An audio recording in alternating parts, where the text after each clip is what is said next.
What's up, Taiwan? I'm Louise with news from here in Taiwan and around the world. At least 9 people are dead and 2 are missing days after Typhoon Gaemi tore through Taiwan. Heavy flooding has devastated parts of the country, leaving hundreds of evacuees unable to return home. Tiffany Wong has this typhoon update.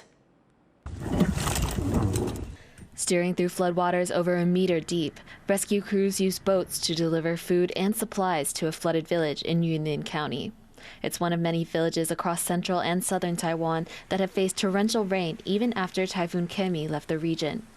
Despite taking precautions before the storm hit, many were still overwhelmed by the deluge.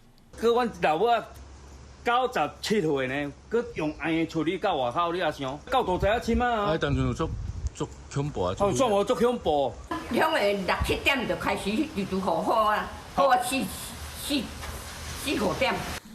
heavy downpours have damaged major roads, cutting off some mountain villages from aid. The worst affected areas announced school and workplace closures for the 4th day in a row, as the risk of flooding and landslides hasn't gone away. The central government's disaster response team has been monitoring relief efforts. 目前风雨虽然渐趋缓和，但是对于部分地区还有基淹水跟尚没有完成抢修的道路、电力、水利等民生所需设施，请交通工程组跟水电卫生组继续加速抢修，让民众能够尽快来恢复正常的生活。 For hundreds of households around Taiwan, that return to normal couldn't come fast enough. But the typhoon has made a lasting impact in the lives it's taken and in damage that may be felt for years to come. Ryan Wu and Tiffany Wong for TaiwanPlus. The Coast Guard is working to rescue boat crews trapped off Taiwan's southwest after Typhoon Gaemi. 8 boats have run aground, and as of Saturday morning, rescuers have managed to rescue the crews of 5. However, the Coast Guard says the remaining 3 boats are not in danger, and their crews are to stay on board until rescuers can get to them. Typhoon Gaemi has knocked out a key highway linking eastern Taiwan to the rest of the country. There have been at least 6 serious landslides along the Suhua Highway. Traffic restrictions are in place in some areas, while some tunnels along the mountainous route are almost completely blocked off by rubble. Work to make these areas passable again could take several days. 难度最高的就在惠德隧道北口161.3K 这个点，我们有信心在5天内，也就在下个礼拜二7月30号可以抢通。 A lawmaker from the main opposition Kuomintang faces almost 8 years in prison for stealing public funds and possibly 6 months more for forgery. Prosecutors say that from 2018 to 2020, Guan Hong pretended an associate was his assistant, only to pocket the money the government gives lawmakers to cover assistants' salaries. They say he took close to $33,000 of public money. They also say Yen forged a document to sell a luxury home in a separate case, but that jail term may be commuted to a fine. Yen says the charges are politically motivated, maintains he's innocent, and says he'll appeal. He'll continue as lawmaker while awaiting a verdict.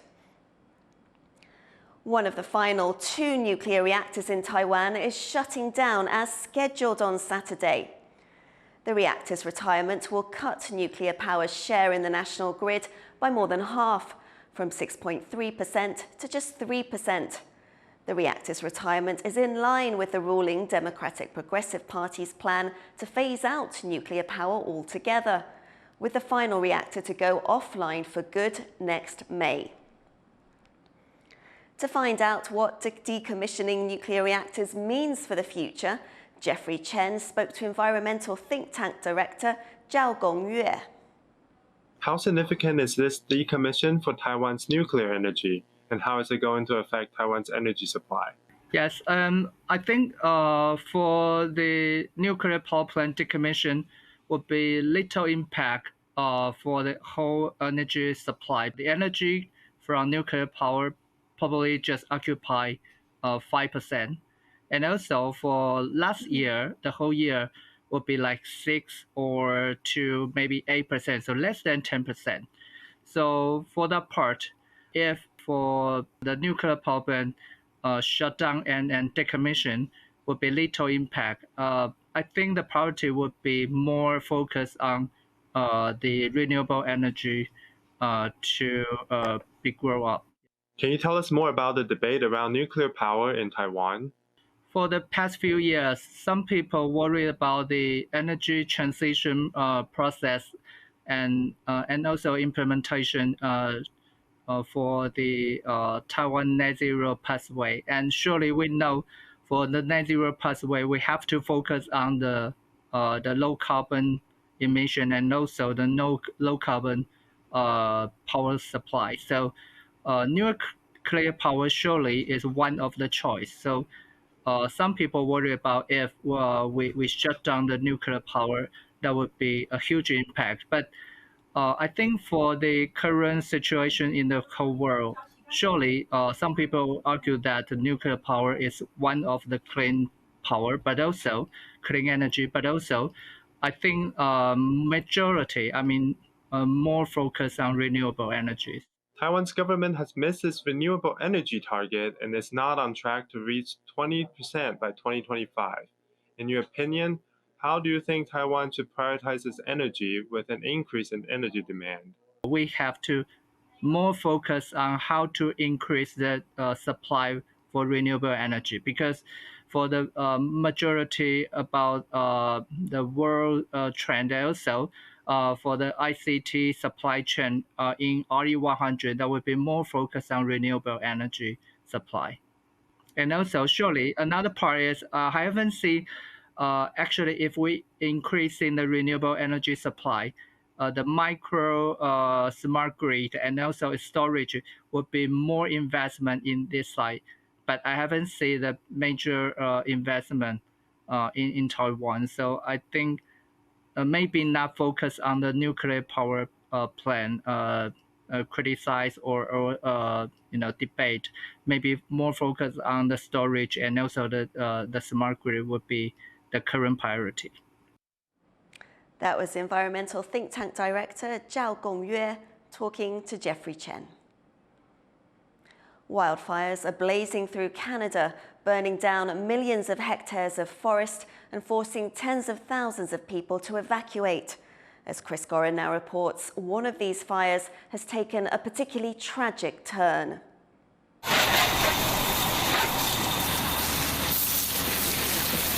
Firefighters worked to put out the smoldering remains of burned-down buildings in the town site of Jasper in Western Canada. Over 30% of buildings here are destroyed after wildfires tore through the historic town and the nearby Jasper National Park. Local officials and townspeople gathered to assess the damage and process their loss. I see memories of life. And now it's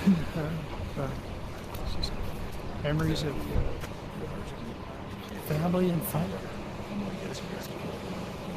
Oh. Wildfires continue to blaze throughout Canada. The roughly 175 active wildfires in Alberta province alone have already burned through an area the size of New Jersey. But it's the fire in Jasper that has drawn most concern, due to the destruction it's brought to a historic town and nearby national park. Alberta Premier Danielle Smith held back tears when discussing the devastation. For many generations, the town of Jasper and the park surrounding it have been a source of pride. With some of the most beautiful scenery in the entire in the world. And to those in Alberta and around the world who have experienced the magic of Jasper, the magic is not lost and it never will be. Jasper residents are among the 17,000 people in Alberta who have had to evacuate. If I break down now, what will I do? I will just sit and cry and nothing's gonna change, right? Some traveled over 400 kilometers to Calgary, only to be turned away, leading to an apology from the mayor. To those evacuees who did not immediately receive assistance, I apologize sincerely. I can only imagine what it must have been like to have to rapidly evacuate and then drive 12 to 15 hours to show up here and be met with closed doors. More than 50 of the active wildfires in Alberta are considered out of control. 2023 saw more wildfire damage than any other year in Canadian history. With more than half this year's summer still ahead, that record already looks under threat. Jeffrey Chen and Chris Gorin for TaiwanPlus. The Olympic Games are underway after an opening ceremony that dazzled despite the Paris rain. The Eiffel Tower lit up with the Olympic rings, and a hot air balloon carrying the Olympic flame lifted off into the sky. The balloon will hover in the air from sunset until the early hours of each morning while the Games are on. Competitors, including tennis star Serena Williams, sailed along the River Seine, the first time an opening ceremony has taken place outside a stadium. Spectators gathered to watch a light show, with the rain failing to dampen spirits at the start of the two-week Games. Paris wasn't the only place that saw an opening ceremony for the Olympics. Another was held more than 15,000 kilometers away in French Polynesia. Far from the Paris rain, surfers took part in a parade in Tahiti, part of overseas France. The island is hosting the surfing because it's famous for having great waves. It's a rare instance of an Olympic event being held far from the host city. What can a study on bat brains tell us about the human mind? Apparently a lot. Harel Hughes has more.